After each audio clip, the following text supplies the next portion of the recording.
pour ce que l'Esprit veut nous donner ce matin. Je vais vous inviter à tourner pour commencer dans Luc chapitre 24. Nous allons lire du verset 1 au verset 8. De l'Évangile selon Luc, chapitre 24. Comme je vous le disais, c'est une profondeur que l'Esprit veut nous donner ce matin. Et c'est un peu de remettre les choses en place sur certaines croyances qui ont été mises en place depuis longtemps et qui perdurent encore aujourd'hui. Dans Luc chapitre 24, à partir du verset 1 au verset 7, il est dit: le premier jour de la semaine, elles se rendirent au sépulcre de grand matin, qui veut dire très de bonne heure le matin, portant les aromates qu'elles avaient préparés. Elles trouvèrent que la pierre avait été roulée de devant le sépulcre, et étant entrées, elles ne trouvèrent pas le corps du Seigneur Jésus. Comme elles ne savaient que penser de cela, voici deux hommes leur apparurent, en habits resplendissants. Saisies de frayeur, elles baissèrent le visage contre terre. Mais ils leur dirent: pourquoi cherchez-vous parmi les morts celui qui est vivant? Il n'est point ici, mais il est ressuscité. Souvenez-vous de quelle manière il a parlé lorsqu'il était encore en Galilée, et qu'il disait: il faut que le Fils de l'homme soit livré entre les mains des pécheurs, qu'il soit crucifié, et qu'il ressuscite le troisième jour. Et elles se souvinrent des paroles de Jésus. On va arrêter là. Nous savons, frères et sœurs, que voilà déjà longtemps, la grande religion, la religion catholique, a mis en place une description de ce qui se serait passé la dernière semaine que notre Seigneur a été ici avant d'être crucifié et avant de ressusciter plus tard. Il a été dit que le Seigneur serait rentré à Jérusalem le dimanche. C'est pourquoi il a été appelé le dimanche des rameaux. Les personnes plus âgées, vous savez exactement de quoi je parle. Là où les gens ont étendu des feuilles devant le Seigneur, les catholiques ont appelé ça le dimanche des rameaux. Et c'est pourquoi ils ont appris à la jeunesse à tresser des rameaux et à les accrocher quelque part dans la maison, ce qui serait un porte-bonheur ou un porte-chance. Elle aurait quelque pouvoir quelconque. Il a été dit que Jésus aurait été crucifié un vendredi.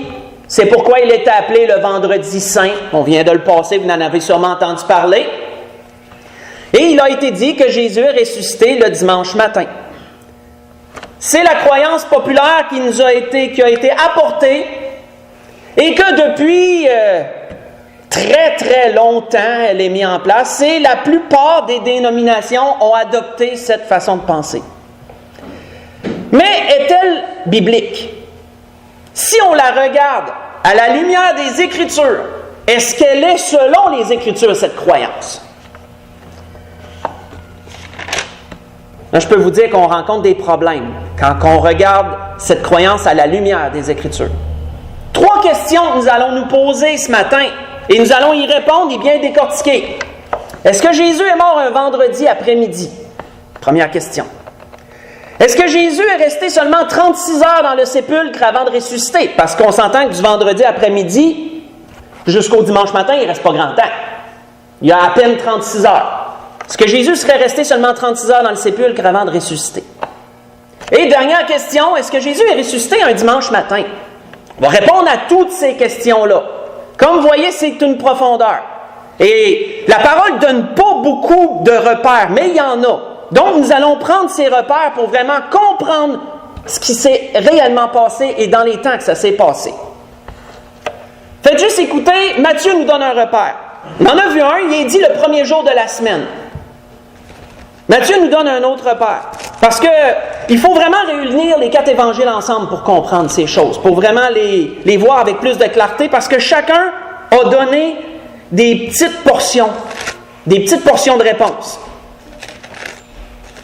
On voit que Matthieu disait, après le sabbat, à l'aube du premier jour de la semaine, Marie de Magdala et l'autre Marie allèrent voir le sépulcre.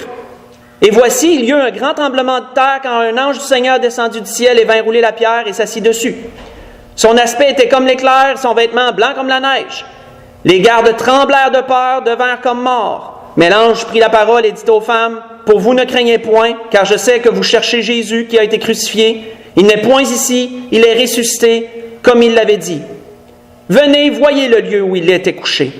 Et allez promptement dire aux disciples qu'il est ressuscité des morts. Voici, il vous précède en Galilée, c'est là que vous le verrez. Voici, je vous l'ai dit, disait l'ange. Voyez ça dans Matthieu chapitre 28, verset 1 au verset 7. Donc, frères et sœurs, les seuls repères que la Bible nous donne pour pouvoir calculer vraiment les temps, c'est le premier jour de la semaine où Jésus est ressuscité.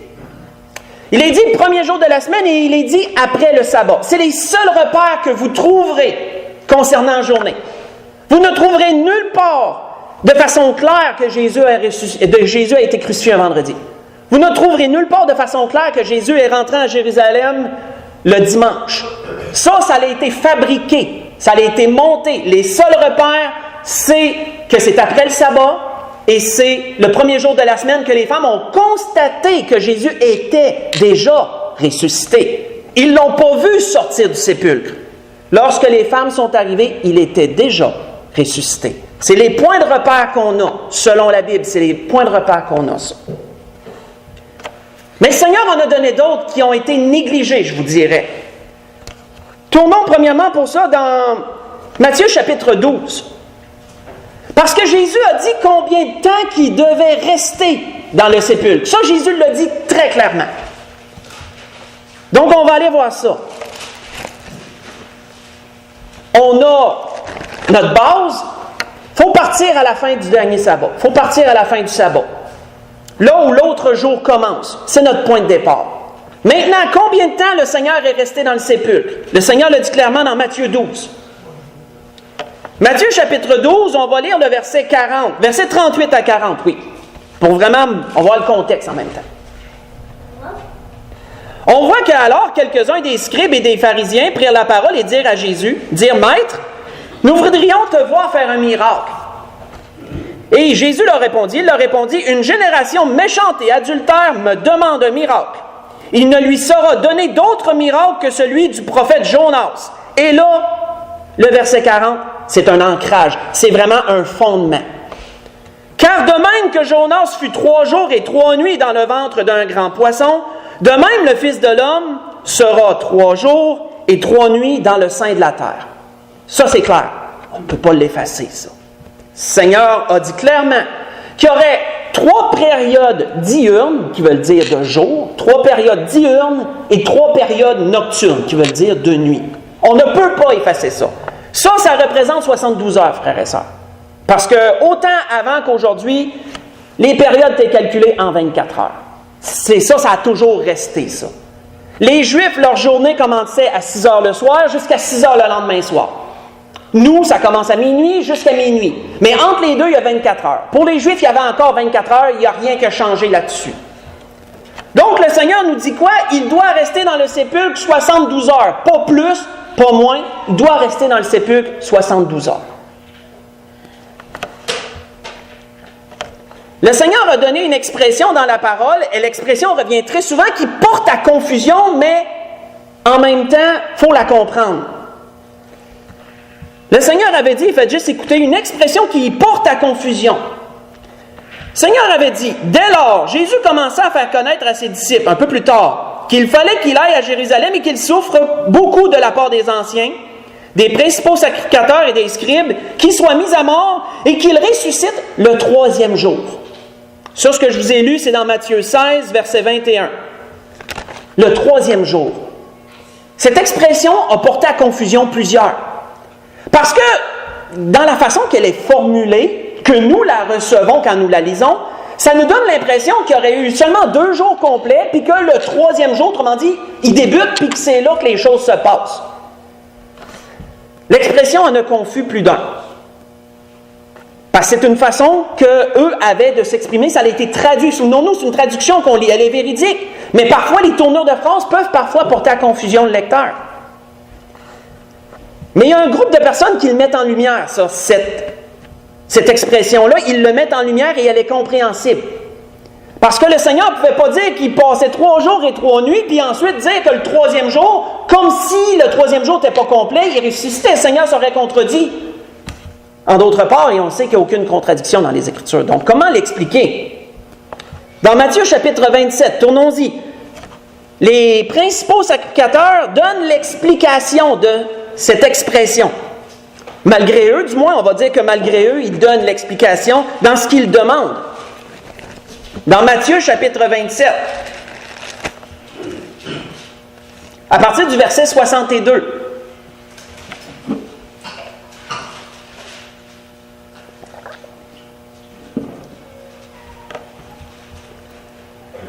on voit qu'il est dit le lendemain, qui était le jour de la préparation. Il nous parle après Pâques. Pâques était considéré par les Juifs comme le jour de la préparation pour la fête des pains sans levain. Il faut vraiment se remettre dans le contexte. Donc, il nous est parlé du lendemain. Ça veut dire que Jésus était crucifié. Au moment où on lit, là, Jésus a été crucifié puis il avait été mis dans le sépulcre. Le lendemain, qui était le jour de la préparation, les principaux sacrificateurs et les pharisiens allèrent ensemble auprès de Pilate et dirent « Seigneur, nous nous souvenons que cet imposteur a dit, quand il vivait encore, après 3 jours, je ressusciterai. » Donc, on vient de le lire dans Matthieu 12. Ils se souvenaient de ces paroles-là, eux. Donc, ils sont allés voir Pilate par rapport à ces mêmes paroles. Et il leur a dit « Ordonne donc que le sépulcre soit gardé jusqu'au 3e jour. » afin que ses disciples ne viennent pas dérober le corps et dire au peuple, il est ressuscité des morts. Cette dernière imposture serait pire que la première. Arrêtons là. Donc, dans la même phrase, nous voyons l'expression et son explication. Ils disent à Pilate, il a dit qu'il ressusciterait après 3 jours. Et ensuite, ils disent, fais donc garder le sépulcre jusqu'au 3e jour. Qu'est-ce qu'on comprend? Nous comprenons que l'expression veut dire jusqu'à ce que le 3e jour soit complété. L'expression, c'est ce qu'elle veut dire. Puisqu'il a dit qu'il ressusciterait après 3 jours, fait donc garder jusqu'au 3e jour. Donc, dans sa tête, jusqu'au 3e jour voulait dire jusqu'au 3e jour soit complété. Et c'est toujours ça que cette expression-là a voulu dire. Quand le Seigneur a dit qu'il ressusciterait le 3e jour, il disait qu'il ressusciterait à la fin du 3e jour. C'était ce que ça sous-entendait. Ainsi, cela ne contredit pas ce que le Seigneur a dit, qu'il demeurerait 3 jours et 3 nuits dans le sein de la terre. Donc, tout se complète. Premièrement, c'est une chose. Premièrement, c'est bien important de le comprendre. Parce que le Seigneur ne se contredit pas dans les choses qu'il dit. Tout est complet. Donc, on a le point de départ, fin du sabbat. On recule de 3 jours. On sait que le sabbat se déroule le samedi. Habituellement, ça a toujours été comme ça pour les Juifs aussi. Sabbat, samedi. Premier jour de la semaine, dimanche. Si on recule de 3 jours, on se ramasse un mercredi soir. Excusez l'expression. On se retrouve un mercredi soir. Est-ce que ça se pourrait que Jésus a été crucifié un mercredi? Est-ce que ça se pourrait que la Pâque s'est déroulée un mercredi? Bien, je vous dirais que oui. Parce que ça, cette histoire-là qui a été montée par les catholiques, c'est un peu la même chose que la théorie de l'évolution. C'est la chose qui a été publiée, établie, sauf que comme il y a des scientifiques qui ont pu prouver que la théorie de l'évolution est fausse, mais c'est pas ceux-là qu'on entend le plus, c'est la théorie de l'évolution qui a été mise en place, c'est elle qui fait force de loi, malgré qu'elle est fausse. Bien, c'est la même chose avec ça. C'est la même chose avec qu'est-ce qu'on parle ce matin. La façon que la grande religion a présenté la semaine sainte fait force de loi, sauf qu'il y a des théologiens et des exégètes qui sont capables de prouver que c'est faux. Mais ce n'est pas eux qu'on entend le plus. C'est la même chose. C'est une comparative qui est pareille. Avec la capacité qu'on a aujourd'hui, avec la technologie, l'ordinateur qui fait des calculs incroyables, avec le calendrier juif qui est toujours d'actualité, parce que le calendrier juif, il est très précis. Pour vous dire, leur Pâques, eux autres, leur 14 de Nissan était notre 17. Était notre 17 qu'on vient de passer. Donc, pour eux autres, Pâques n'est pas en même temps que nous. Souvenons-nous, on n'a pas le même calendrier. Eux ont toujours leur calendrier, et nous, on a le calendrier grégorien, calendrier romain, qui a été mis en place, et on fonctionne sous ce calendrier-là. Les dates n'arrivent pas en même temps. Si les catholiques disent que Pâques, c'est le 14 de notre calendrier, ne veut pas dire que c'est le 14 de leur calendrier à eux. Ce n'est pas les mêmes jours. Donc, les théologiens se sont penchés très sérieusement là-dessus. Et il y a des études qui ont été faites.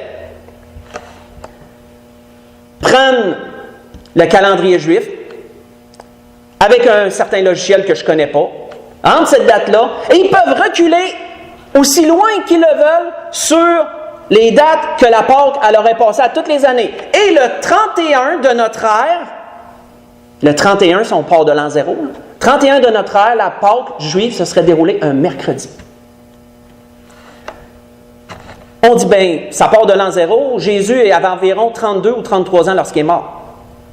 Il est également prouvé que l'an 0 n'est pas exactement la naissance du Seigneur. C'est un environ. C'est un jeu de plus ou moins 2 ans qu'il se donne. Donc, ça se peut que Jésus serait né 2 ans avant l'an 0. Ils se sont donné un jeu d'à peu près 2 ans.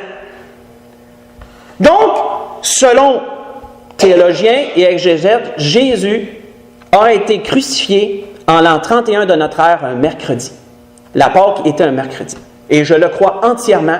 Et nous allons voir, partir de là, et nous allons voir comment ça concorde avec les Écritures totalement. Pas à peu près, totalement. On continue. Donc, on part du fait que ça sera un mercredi soir.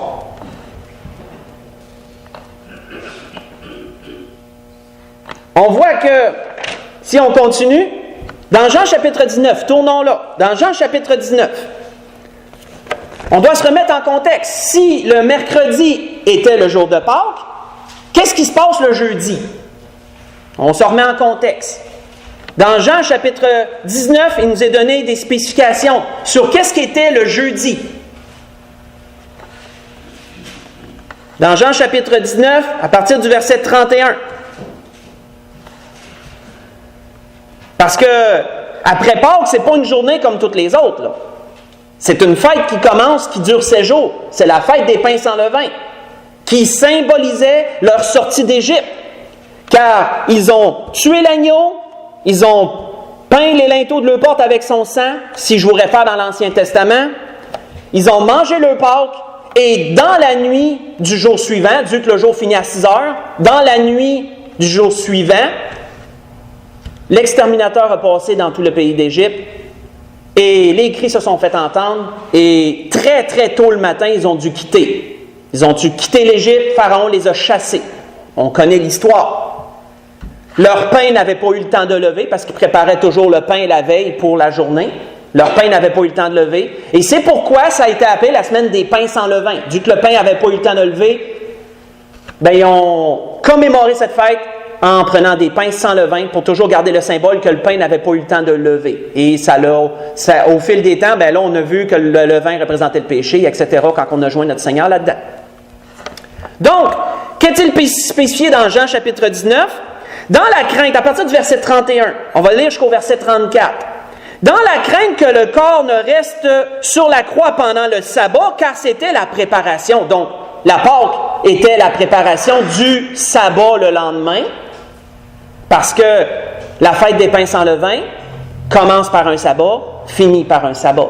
Ça, c'est dans la loi de Moïse, ça. Donc, c'est un sabbat le lendemain. Car c'était la préparation, et ce jour de sabbat était un grand jour. Pourquoi un grand jour? Parce que ce n'était pas un sabbat normal.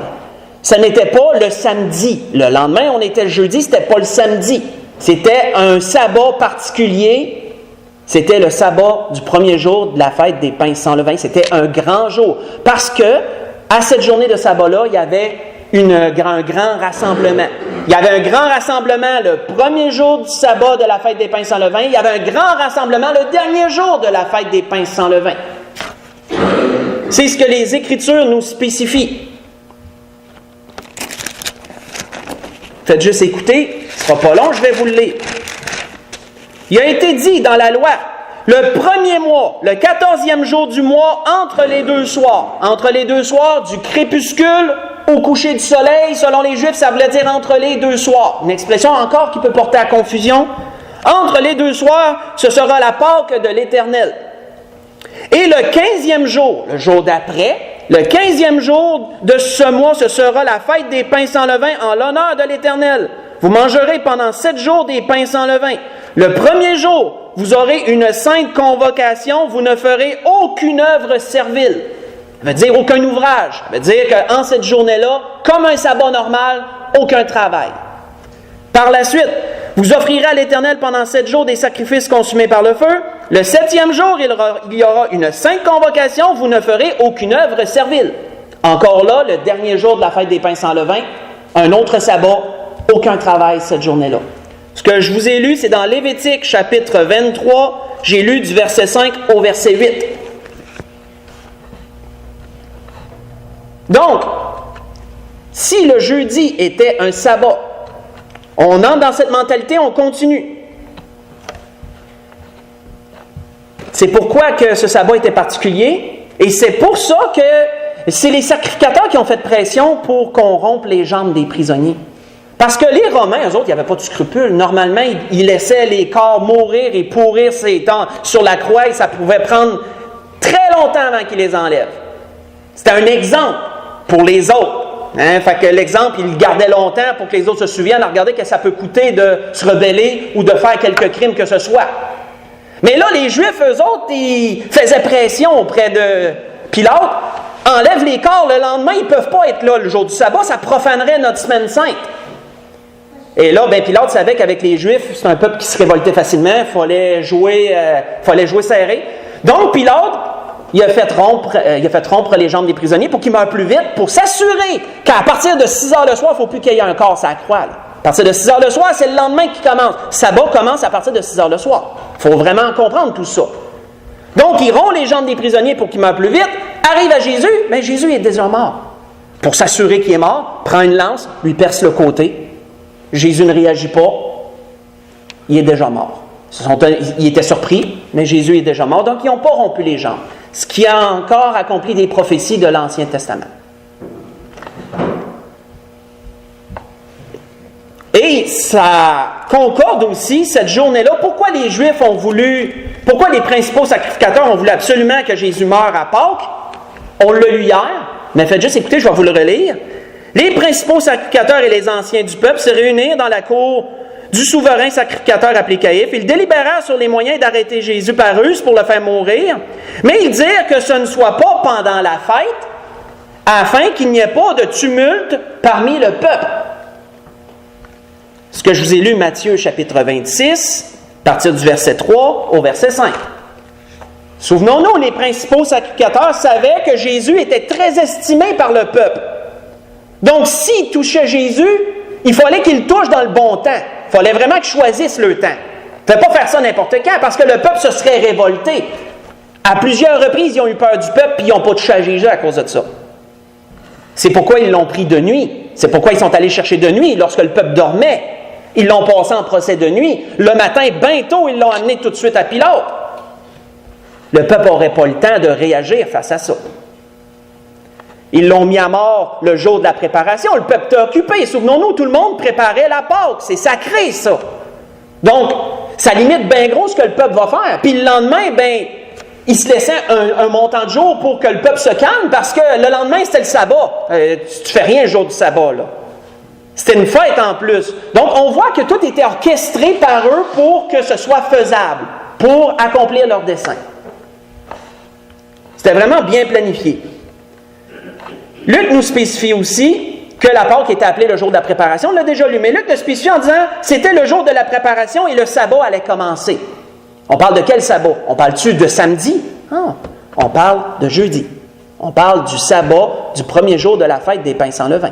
Et souvenons-nous que le sabbat du 7e jour, il ne bouge pas, lui. À tous les 7 jours, il y a quand même un sabbat. Ça s'imbrique. Lorsqu'il y a un sabbat dans les fêtes, ça s'imbrique dans la semaine, mais ça ne veut pas dire qu'il n'y aura pas 2 sabbats de suite ou 2 sabbats proches. Ça ne veut pas dire ça. Il n'élimine pas un 7e jour pour dire, on en a déjà eu un, on n'aura pas un, puis qu'après ça, tu es tout décalé pour le restant. Les choses demeurent toujours en place. Très important de le comprendre, ça aussi. Donc, on continue. Dans Marc chapitre 16, continuons. Parce que là, il y a une autre spécification qui est donnée dans les Écritures. Dans Marc chapitre 16, il y a une autre spécification qui est donnée et elle est subtile. Elle est subtile, frères et sœurs, mais elle met en lumière ce que nous disons ce matin. Elle met d'autres choses en lumière. Parce que si le Seigneur a été mis en terre le mercredi soir, bien tard, parce qu'on le sait que lorsqu'on descendu Jésus de la croix, il ne restait pas grand temps que la Bible nous dit à d'autres endroits. Joseph d'Arimathée et Nicodème ont lavé le corps du Seigneur, ils ont mis de l'aloès et de la myrrhe, puis ils ont été le porter dans un sépulcre, le sépulcre que Joseph d'Arimathée s'était préparé lui-même, et il était proche, la Bible nous dit, il était proche du mont Golgotha, et il n'y avait pas bien de chance d'aller bien plus loin parce que la Pâque allait commencer. Ça, vous allez le retrouver dans d'autres endroits dans les Écritures. Donc, on voit qu'on était vraiment proche de 6 heures le soir. Là. Donc, ils se grouillent. Excusez le terme, ils se grouillent. Ils font ça vite, ils font ça comme ils peuvent. Jésus est mis dans le sépulcre. Tout est correct. Les corps sont descendus de la croix. On est correct pour le sabbat. Sabbat commence à partir de 6 heures, jeudi. À partir de 6 heures le soir. Il faut se mettre en contexte. À partir de 6 heures. Mercredi soir à 6 heures. Pâques fini. Sabbat commence. La fête des pains sans levain. Continue.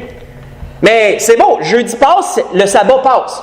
Mais le vendredi, il faut le meubler. Qu'est-ce qui s'est passé le vendredi? Il faut que ça s'est passé quelque chose. Il s'est passé quelque chose. Mais c'est subtil. On voit que dans Marc nous spécifie chapitre 16, verset 1. Lisons, versets 1 et 2. Lorsque le sabbat fut passé, de quel sabbat, là? C'est bien mêlant. Le sabbat du jeudi. Le sabbat, premier jour de la fête des pains sans levain. Lorsque le sabbat fut passé, Marie de Magdala, Marie mère de Jacques et Salomé achetèrent des aromates afin d'aller embaumer Jésus. Le premier jour de la semaine, elles se rendirent au sépulcre. Mais notez qu'il y a un point là, il y a ces deux phrases différentes là. Mais entre les deux phrases, il y a un laps de temps qui se passe. Et comprenons-le bien, on ne peut pas parler du samedi quand on dit après le sabbat. Sabbat, tous les magasins sont fermés. Après le sabbat, ils ont été acheter des aromates. Quand est-ce qu'ils les ont achetés? Ils ont-ils acheté à 6 heures le matin? Même pas. Moi, je ne connais pas aucun magasin qui est ouvert à cette heure-là. Et surtout, quand que le sabbat vient de se passer, il n'y a pas un magasin ouvert non plus. Donc, on comprend que quand est-ce qu'ils ont acheté ces aromates-là? Ça paraît niaiseux, mais c'est important. Ça concorde quand on comprend que Jésus a été crucifié un mercredi soir, t'es mis en terre, jeudi, sabbat de la fête des pains sans levain, vendredi, il reste toute une journée. Après le sabbat de la fête des pains sans levain, elles s'en aillent acheter des aromates. Il faut les préparer, ces aromates-là. Ça, c'est des herbes, on doit les moudre, on doit préparer les choses. Mais ils savaient qu'il y avait des gardes qui gardaient le tombeau de Jésus. Ils savaient qu'ils ne pouvaient pas se présenter là. Jusqu'à temps que les gardes s'en aillent. Et quand les gardes s'en iraient, ils s'en iraient à l'aube du premier jour de la semaine, puisque ça ferait 3 jours complets que là, le sépulcre serait gardé, selon ce que les sacrificateurs avaient demandé. Et ils savaient qu'à ce moment-là, ils pourraient se présenter au sépulcre sans problème.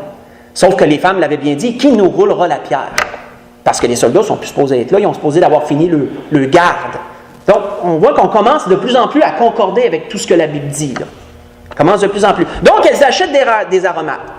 Ils achètent quand? Ils achètent le vendredi. Elles achètent le vendredi et elles les préparent. Mais il y a un autre sabbat le lendemain. C'est le sabbat du 7e jour, le sabbat normal là, qui s'en vient. Et elles doivent attendre que ce sabbat-là aussi passe, avant que le premier jour de la semaine arrive. Et c'est pourquoi qu'il nous est dit, dans un autre endroit, Luc nous fait ces spécifications-là.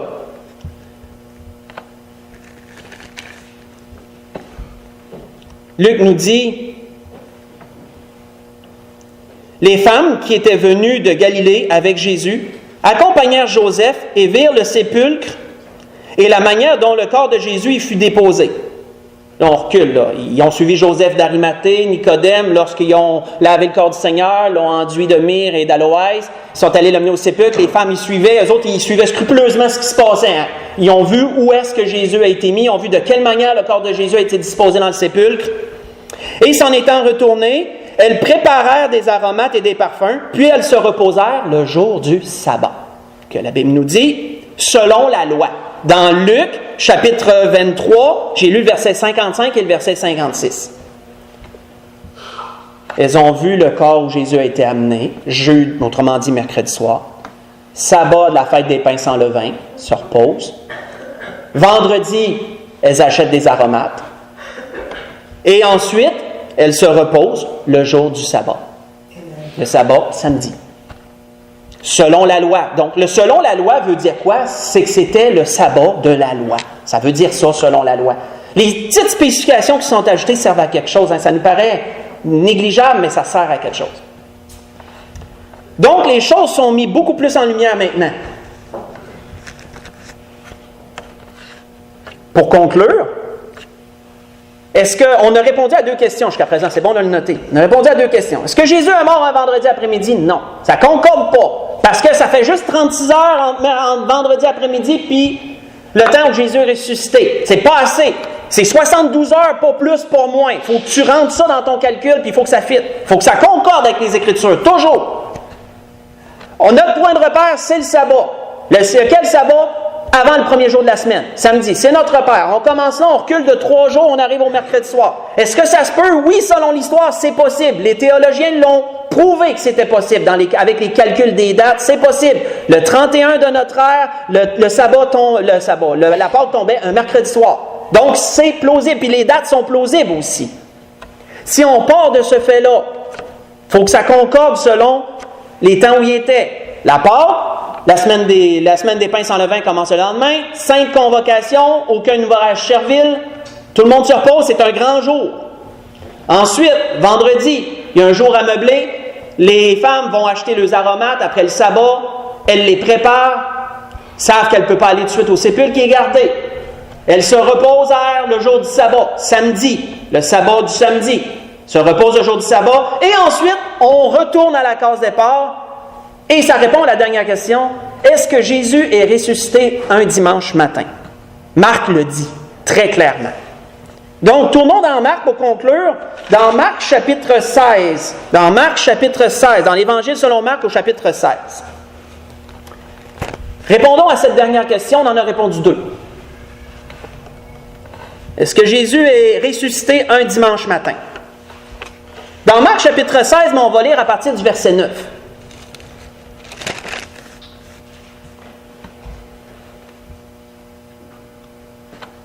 Jésus étant ressuscité le premier jour de la semaine. Est-ce que Jésus est ressuscité un dimanche matin? Oui, Jésus est ressuscité un dimanche matin. Ça, on ne peut pas l'enlever. Marc le dit. Jésus étant ressuscité le matin du premier jour de la semaine. Si on continue. Apparut d'abord à Marie de Magdala, de laquelle elle avait chassé 7 démons. Elle alla emporter la nouvelle à ceux qui avaient été avec lui, et qui s'affligeaient et pleuraient. Et quand ils entendirent qu'il vivait et qu'il l'avait vu, ils ne le crurent point. Donc, Jésus est ressuscité bel et bien un dimanche matin. Mais si on fait le calcul, il y a une dernière chose à élucider. Parce que si Jésus est ressuscité dans les premières heures du dimanche matin, ça veut dire qu'il y a 12 heures à combler entre la nuit qui commençait le dimanche et le jour qui était rendu le dimanche. Il y a un 12 heures là, à combler. Comment qu'on compte ce 12 heures-là? Ben, si Jésus est ressuscité à l'aube du premier jour, l'aube c'est quand? C'est le matin. Ça veut dire que c'est alentour de 6 heures le matin. Sauf que le premier jour de la semaine commence à 6 heures le soir. Commence à 6 heures le soir. Donc de 6 heures le soir à 6 heures le matin, comment qu'on le calcule ça? Le Seigneur l'avait déjà dit à notre place. Le Seigneur l'avait déjà calculé à notre place, ça. Si je fais juste vous lire ce que Jésus avait spécifié lorsqu'il avait parlé aux pharisiens et qu'il leur avait dit le nombre de jours qu'ils devaient rester dans le sépulcre, du moins Jésus avait fait le calcul, il avait dit quoi? Car de même que Jonas fut 3 jours et 3 nuits dans le ventre d'un grand poisson, de même le Fils de l'homme sera 3 jours et 3 nuits. Et notez, Jésus commence par le jour. 3 jours et 3 nuits. C'est surprenant ça. Jésus, est-ce que c'est juste une malformation, puis on pourrait dire 3 nuits et 3 jours, parce qu'il a été mis en sépulcre la nuit, je veux dire le soir, à partir du 6 heures le soir, il était déjà au sépulcre là, pour la Pâque du lendemain, qui était la fête des pains sans levain. Donc, pourquoi Jésus parle de 3 jours et 3 nuits? Pour une raison que je ne peux pas vous expliquer, Jésus commence son calcul à partir du jour. La première nuit, Jésus ne la rentre pas dans son calcul. Pourquoi? Je ne le sais pas. Mais ce n'est pas une malformation. C'est une raison, mais je ne la connais pas. Jésus commence à partir du jour.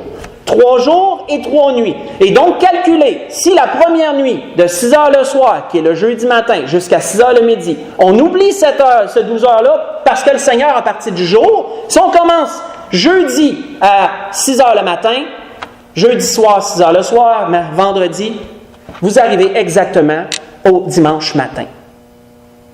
fait 72 heures. Vous arrivez exactement au dimanche matin. Là où Marc nous dit Jésus étant ressuscité à l'aube du premier jour de la semaine. Et ça concorde aussi avec les gens qui étaient sur le chemin d'Emmaüs, qui ont rencontré Jésus et qui ne savaient pas que c'était lui, qui parlait avec. Il semblerait que cet homme-là avec qui il marchait ne savait pas ce qui se passait. Il dit, ne sais-tu pas ce qui vient de se passer? Jésus a été crucifié, et voilà déjà 3 jours, disait-il, qu'il a été crucifié, et voici, rien ne se passe.